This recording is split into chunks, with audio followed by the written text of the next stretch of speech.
કોઈ પણ વેચનાર જે પોતાની પ્રોપર્ટી કોઈ માથાકૂટ વગર શાંતિથી વેચવા માંગે છે તેમના માટે આ જાણકારી ખૂબ જ કામની છે.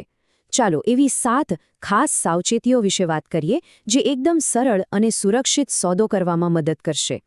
આ સવાલ લગભગ દરેક મિલકત વેચનારના મનમાં હોય જ છે અને સારા સમાચાર એ છે કે હા, આ બિલકુલ શક્ય છે. બસ થોડી સાવધાની રાખવાની જરૂર છે અને આખી પ્રક્રિયા એકદમ સહેલી બની શકે છે. ચાલો જોઈએ કેવી રીતે. તો આ છે આપણો આખો રોડમેપ.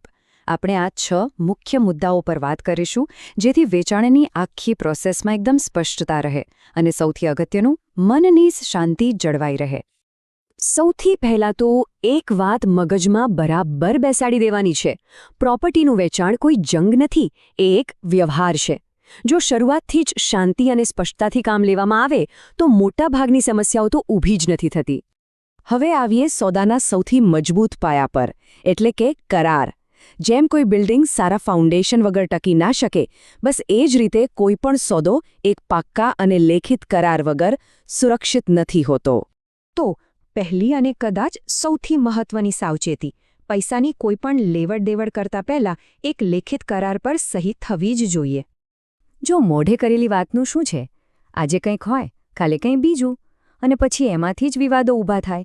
અને માની રહો કે પૈસા લઈ લીધા પછી તો સોદાબાજી કરવાની તાકાત જતી રહે. એટલે એક વાત ગાંઠ બાંધી લેવાની, પહેલાં કાગળ પર સહી, પછી જ પૈસા હાથમાં. એકદમ સીધો હિસાબ. ચાલો હવે બીજી સાવચેતી જોઈએ, જે પ્રોપર્ટીનો કબજો સોંપવા બાબતે છે, એટલે કે ચાવીઓ ક્યારે આપવી. અહીંયા ઘણા લોકો બહુ મોટી ભૂલ કરી બેસે છે. આ એક એવી ભૂલ છે જેનાથી બચવું ખૂબ જ જરૂરી છે. ભલે પછી પૂરેપૂરા પૈસા મળી ગયા હોય, પણ જ્યાં સુધી સરકારી ઓફિસમાં રજિસ્ટ્રી ના થાય ત્યાં સુધી ચાવીઓ ક્યારેય ના આપવી. યાદ રાખો, જ્યાં સુધી દસ્તાવેજ પર તમારું નામ છે ત્યાં સુધી બધી કાયદાકીય જવાબદારી તમારી છે, જે બહુ મોટું જોખમ સાબિત થઈ શકે છે. હવે સોદાના સૌથી નાજુક અને સૌથી અગત્યના ભાગ પર આવીએ, પૈસાની લેવડ-દેવડ. અહીં 2 મુખ્ય વસ્તુઓ પર ધ્યાન આપવાનું છે. પૈસા કઈ રીતે લેવા અને TDSનું શું કરવું. રજિસ્ટ્રીના દિવસે પૈસા કેવી રીતે લેવા એ બહુ જ મહત્વનું છે. અહીં એક નાની ભૂલ પણ ભારે પડી શકે છે. હવે રજિસ્ટ્રીના દિવસે પૈસા લેવાની વાત. ચેક? ના ભાઈ ના, બિલકુલ નહીં. ચેક બાઉન્સ થયો તો સમજો કે કોર્ટ કચેરીના ધક્કા ચાલુ. ડિમાન્ડ ડ્રાફ્ટ થોડો સારો વિકલ્પ છે, પણ ક્યારેક એમાંય ટેકનિકલ પ્રોબ્લેમ આવી શકે, ક્લિયરિંગમાં વાર લાગી શકે. તો સૌથી સારો અને સલામત રસ્તો કયો? RTGS અથવા ઓનલાઈન ટ્રાન્સફર. પૈસા સીધા ખાતામાં અને બેંકમાંથી મેસેજ આવે એટલે શાંતિ, કોઈ માથાકૂટ જ નહીં. હવે વાત કરીએ TDSની.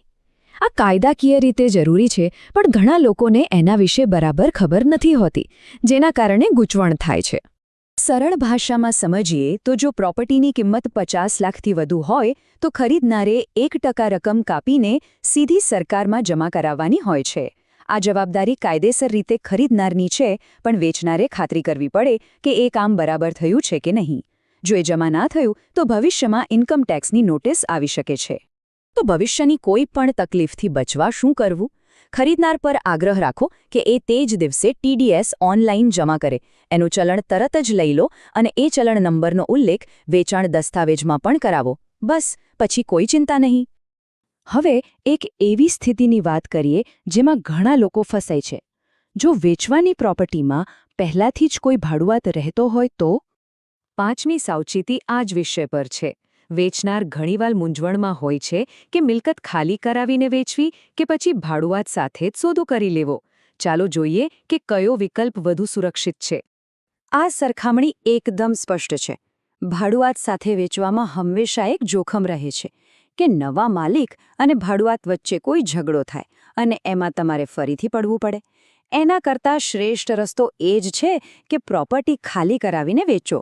સોદો પણ સારો થાય અને મનની શાંતિ પણ જળવાય.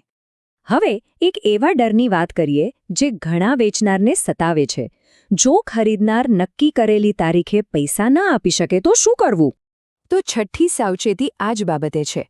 માની લો કે ખરીદનાર સમયસર પેમેન્ટ નથી કરી શકતો અને વધુ સમય માંગે છે. ત્યારે શું કરવું? અહીં ભૂલથી પણ મોઢે મોઢા હા ના પાડી દેતા. તેના બદલે ખરીદનાર પાસેથી લેખિતમાં એક અરજી લો, જેમાં તે સ્પષ્ટપણે સ્વીકારે કે તે સમય મર્યાદા ચૂકી ગયો છે અને હવે વધુ સમય માંગી રહ્યો છે. આ લેખિત પુરાવો તમારી બયાનાની રકમ અને તમારા કાનૂની હકોને બચાવવા માટે અત્યંત જરૂરી છે. અને હવે ચાલો 7મી અને છેલ્લી સાવચેતી પર આવીએ. આ છે ડમી ખરીદારોથી બચવા વિશે. આ એક એવી ચાલ છે જે વેચનારને મોટી મુશ્કેલીમાં મૂકી શકે છે.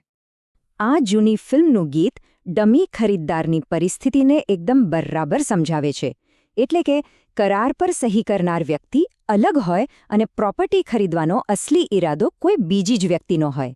આનાથી મોટી કાનૂની ગૂંચવણ ઊભી થાય છે, કારણ કે જેની સાથે સોદો કર્યો છે તે અંતિમ માલિક નથી.